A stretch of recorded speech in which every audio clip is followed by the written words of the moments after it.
Pour les 100 jours de gestion au sein de l'entreprise Pisolub, société spécialisée dans la formulation des lubrifiants depuis 40 ans déjà, le directeur général de cette structure, Joël Pono Opapé, a accordé ce mardi 10 juillet 2018 aux hommes des médias une conférence de presse.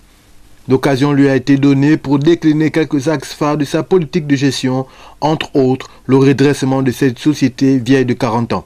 Un grand honneur de partager avec vous l'économie de mes 100 premiers jours passés à la tête de Pisolub.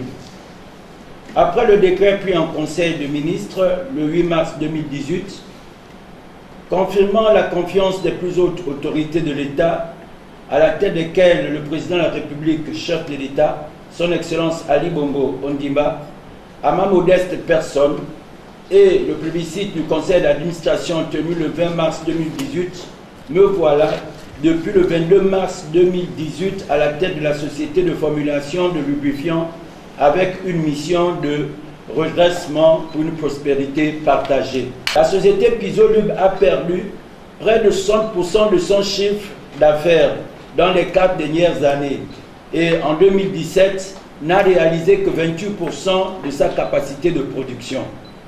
100 jeunes ont été formés et 38 ont été embauchés.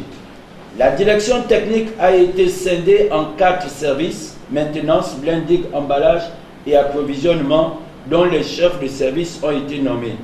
L'approvisionnement des huiles de base se fait maintenant par flexi-conteneur au lieu de navire, car la capacité de stockage de Pisolub ne permettant pas de commander un navire entier, mais obligé à procéder à des groupages avec d'autres blending qui n'étaient pas toujours prêts à acheter au même moment, occasionnant plusieurs arrêts de l'usine. Pour l'actuel manager de Pisolub, l'entreprise rencontre d'énormes difficultés et subit une concurrence déloyale du fait des huiles de contrefaçon vendues ici et là, ce qui ne favorise nullement le rendement de cette société. Au titre des constats, l'usine était arrêtée depuis 3 mois pour rupture d'huile de base. Elle s'est encore arrêtée pendant 2 mois pour rupture de virole.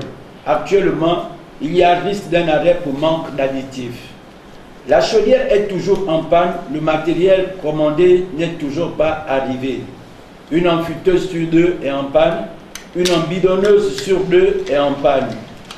L'usine étant semi-automatique, la forte réduction du personnel a réduit la performance de celle-ci. Le dernier gros entretien partiel de l'usine remonte de 2014. Les prix de vente étaient en dessous des coûts de production, avec un prix de façonnage de 150 francs CFA par kilo, alors que le vrai coût était de 700 francs CFA par kilo en 2017.